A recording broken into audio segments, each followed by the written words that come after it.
آگے اللہ نے ایک بیان کی، فرمایا وَيُنَزِّلُ لَكُم مِّنَ السَّمَاءِ رِزْقًا، اللہ نازل کرتے ہیں تمہارے لیے آسمان سے رزق۔ دو مطلب، پہلا مطلب رزق کا حکم اوپر سے آتا ہے، کس کو زیادہ دینا ہے کس کو تھوڑا دینا ہے، یہ حکم کہاں سے آتا ہے؟ اللہ کی طرف سے۔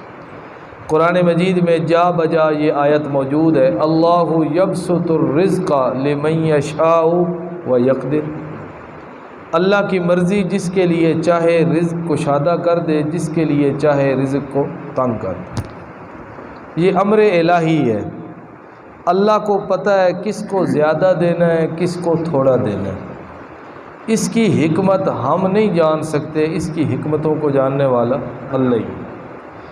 قرآن مجید میں اللہ فرماتے ہیں وَلَوْ بَسَطَ اللَّهُ الرِّزْقَ لِعِبَادِهِ لَبَغَوْا فِي الْأَرْضِ وَلَٰكِن يُنَزِّلُ بِقَدَرٍ، اللہ رب العزت اگر ہر کسی کے لیے رزق کشادہ کر دے، اپنے بندوں میں سے ہر کسی کے لیے، نتیجہ لَبَغَوْا فِي الْأَرْضِ، زمین کے اندر سارے سرکشی شروع کر دے۔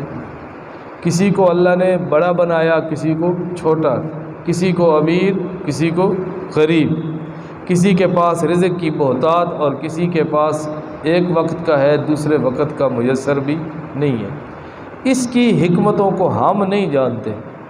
کسی کے پاس رزق اتنا، کھانے والا کوئی نہیں، اور کسی کے پاس کھانے والے ہیں تو رزق نہیں ہے، تھوڑا ہے، کوئی ایسی چیز نہیں ہے جس کو وہ استعمال کریں، کھائیں، فاقوں اور بھوکوں سے ان کے لیے زندگی مشکل بنا دی گئی۔ اس کی حکمت ہم نہیں جان سکتے، اس کی حکمت کون جانتا ہے؟ اللہ ہی جانتا ہے۔ وَيُنَزِّلُ لَكُمْ، ہاں ملتا ہر کسی کو ہے، یہ نہیں ہے کہ رزق کسی کو نہ ملتا ہو، ملتا ہر کسی کو ہے۔ وَمَا مِن دَابَّةٍ فِي الْأَرْضِ إِلَّا عَلَى اللَّهِ رِزْقُهَا، یہ اللہ نے اپنے ذمہ لیا ہے۔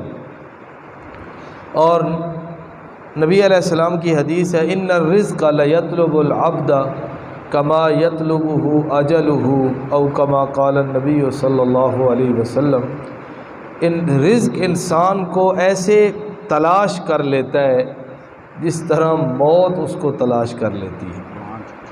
یہ اللہ کی مرضی ہے، کسی کے لیے تھوڑا لکھ دیا گیا، کسی کے لیے زیادہ لکھ دیا گیا۔ یہ تو ہم بھاگتے ہیں نا پیچھے۔ اللہ کے نبی صلی اللہ علیہ وسلم فرمایا کہ رزق جو تمہارا مقدر کے اندر لکھ دیا گیا وہ تمہیں ضرور ملے گا، ہاں تمہارا کام ہے حرکت کرنا، محنت کرنا، کوشش کرنا، لیکن ملے گا اتنا ہی جتنا تمہاری قسمت کے اندر اللہ نے لکھ دیا، اور ایسے ملے گا جیسے موت آ کے ملتی ہے۔ یعنی جس طرح اس کا ملنا یقینی ہے، اسی طرح تمہارے لکھے ہوئے رزق کا ملنا بھی تمہارے لیے یقینی ہے۔ تو رزق کا فیصلہ آسمانوں سے ہوتا ہے۔ وَيُنَزِّلُ لَكُم مِّنَ السَّمَاءِ رِزْقًا، آسمان سے اللہ تمہارے لیے رزق اتارتے ہیں۔ ایک مطلب رزق کا فیصلہ اور اس کی تقسیم کا حکم کہاں سے آتا ہے؟ اللہ رب العزت، اس میں بندوں کا کوئی بھی اختیار نہیں، بالکل ذرا برابر بھی بندے کا اس کے اندر اختیار نہیں ہے۔ وَيَعْبُدُونَ مِن دُونِ اللَّهِ مَا لَا يَمْلِكُ لَهُمْ رِزْقًا مِّنَ السَّمَاوَاتِ، اللہ رب العزت بیان کرتے ہیں قرآن مجید میں اللہ کے علاوہ ان کی عبادت کر رہے ہیں جو ان کے لیے ذرا برابر بھی رزق کے مالک نہیں ہیں۔ اس معبود کو چھوڑ دیا جو رزاق ہے، جو رزق دینے والا ہے، جس نے اپنے اوپر اپنے لیے اپنے ذمہ لیا ہے کہ میں رزق اور روزی اس کو پہنچاؤں گا، اس کو چھوڑ کے ان کی عبادت کر رہے ہیں جو رزق کے ایک ذرے کے بھی مالک نہیں ہے۔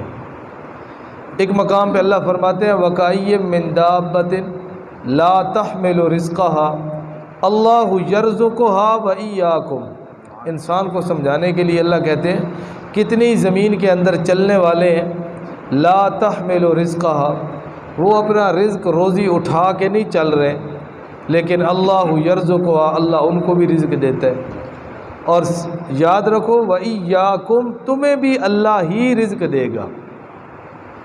یہ پرندے ہیں، یہ جانور ہیں، اور حشرات الارض ہیں، کیڑے مکوڑے ہیں، اللہ رب انہوں نے کوئی ہماری طرح کو بڑے بڑے گودام تو نہیں بنائے ہوئے جس کے اندر گندم کے بھی ڈھیر لگے پڑے ہوں، پیسوں کا بھی ڈھیر ہو، باقی چیزوں کے بھی ڈھیر لگے ہوئے ہوں، نہ، یہ اللہ رب العزت کے توکل پہ چلتے ہیں، اللہ ان کو رزق دیتا ہے۔ اللہ سمجھانا یہ چاہتے ہیں اگر ان کو میں دے سکتا ہوں تو تمہیں بھی دے سکتا ہوں۔ تو یہ اللہ رب العزت کی اپنی تقسیم ہے۔ اور دوسرا مطلب وَيُنَزِّلُ لَكُم مِّنَ السَّمَاءِ رِزْقًا، اللہ آسمان سے تمہارے لیے رزق اتارتے ہیں، مطلب بارش آسمان سے اترتی ہے، بلندی سے بارش کا نزول آسمان کی طرف سے ہوتا ہے، اور یہ بارش کا برسنا یہ گویا کہ ابتدا ہے زمین کے اندر زندگی کے پیدا کرنے کی۔